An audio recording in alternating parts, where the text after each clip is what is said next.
Welcome to 99 TV. నేను లక్ష్మి. ఇది ఒక వ్యక్తి కథ కాదు, ఇది ఒక ట్రెండ్.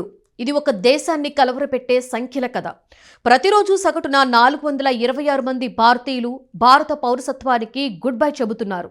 గత 5 ఏళ్లలోనే ఏకంగా 9 లక్షల మంది, గత 14 ఏళ్లలో 20 లక్షలకు పైగా భారతీయులు దేశ పౌరసత్వాన్ని వదిలేశారు. ఈ సంఖ్యలు చెబుతున్నది ఒకటే, భారతీయులు పెద్ద సంఖ్యలో విదేశాల వైపు చూస్తున్నారు. అసలు ఎందుకు ఈ పరిస్థితి? దేశం వదిలి వెళ్లే నిర్ణయం వెనుక ఏం జరుగుతోంది? దేశంలో అవకాశాల కొరతుందా? పౌరసత్వం వెనుక ఉన్న గ్లోబల్ పొలిటికల్ పజిల్ ఏంటో ఇప్పుడు చూద్దాం. కేంద్ర ప్రభుత్వం పార్లమెంటులో వెల్లడించిన గణాంకాలు ఆశ్చర్యాన్ని కలిగిస్తున్నాయి. 2011 నుండి 2024 వరకు గత 14 ఏళ్లలో 20 లక్షలకు పైగా భారతీయులు తమ పౌరసత్వాన్ని వదులుకున్నారు. కేవలం గత 5 ఏళ్లలోనే దాదాపుగా 9 లక్షల మంది ఇండియన్ సిటిజన్షిప్ ను త్యజించారు. 2024 ఒక్క ఏడాదిలోనే 2 లక్షలకు పైగా మంది మన భారతదేశానికి గుడ్ బై చెప్పి వెళ్లిపోయారు. ఇది యాదృచ్ఛికం కాదు, నిలకడగా పెరుగుతున్న ట్రెండు.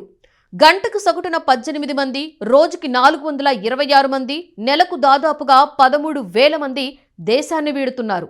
ఈ సంఖ్యలు చూస్తే పౌరసత్వం వదులుకోవడం ఇప్పుడు అరుదైన విషయం కాదు. America, Canada, Australia, UK, New Zealand ఈ దేశాలు భారతీయుల ప్రధాన గమ్యస్థానాలుగా మారాయి.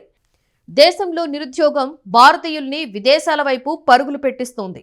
మెరుగైన జీవన ప్రమాణాలు, స్థిరమైన ఆర్థిక భద్రత, ఉద్యోగ అవకాశాలు ఈ కారణాలే భారతీయులను విదేశాల వైపు నడిపిస్తున్నాయని నిపుణులు అంటున్నారు. ఇదే సమయంలో మరో ప్రమాదకర కోణం కూడా ఉంది.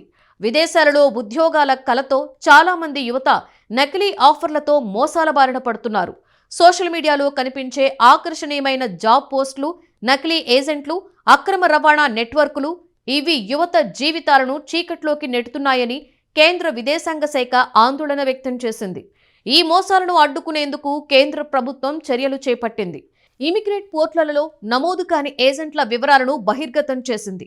2025 అక్టోబర్ నాటికి 3,505 నమోదు కాని ఏజెంట్ల వివరాలు పోర్టల్లో పొందుపరిచినట్లుగా కేంద్రం స్పష్టం చేసింది. అదే సమయంలో ప్రజలకు అవగాహన కల్పించేందుకు సోషల్ మీడియా ద్వారా అవగాహన కల్పించేందుకు ప్రచార కార్యక్రమాలు నిర్వహిస్తోంది. పౌరసత్వం వదిలేయడం కేవలం వ్యక్తిగత నిర్ణయమేనా, లేక దేశ ఆర్థిక సామాజిక పరిస్థితులపై ప్రశ్నార్థకమా?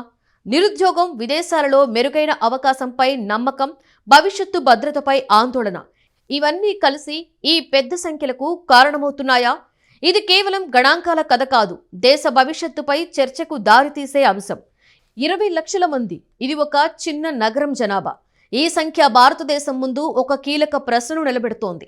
దేశం యువతను నిలుపుకుంటుందా, లేదా యువతే దేశాన్ని వదులుకుంటుందా? పౌరసత్వం వదులుకుంటున్న ఈ గణాంకాలు ఒక హెచ్చరికగా మారాయా? ఈ ప్రశ్నలకు సమాధానాలు రాబోయే కాలమే చెప్పాలి. కానీ ఇప్పటికే ప్రపంచం మాత్రం ఈ ట్రెండ్ను గమనిస్తోంది.